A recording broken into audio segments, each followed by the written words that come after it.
problema, kas liečia srautų reguliavimo per šlagbaumus. Prie kiekvieno šlagbaumo pastatyti LPR-inę kamerą, numerio nuskaitimo kamerą, būkim vietiniai, bet teisingai, čiutkių kainuoja. Ir visi skaičiuoja tas lėšas. Tai buvo rastas toks sprendimas per Integričio sistemą valdyti tos šlagbaumus, naudojant telefono numerius.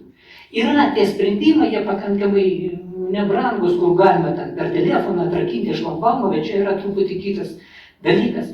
Jūs visą sistemą programuojat ir kontroliuojat per Integrity. Jūs turit visas ataskaitos, jūs turit visus logus, ta prasme įvykių, informaciją ir viskas tai lieka sistemoje. Tai yra labai patogu ir sakau, turbūt pakartosiu dar kartą, jeigu mes lyginam daug objektų, kur yra daug tų šlagbaumų, prie kiekvieno nepastatysi LPR. Tai yra, tikrai brangu, tai yra žiauriai brangu. O čia yra super ekonominis variantas, kuris jau veikia, kuris užtikrintai važiuoja ir jį galima naudoti. Tai mano kolegos dabar parodys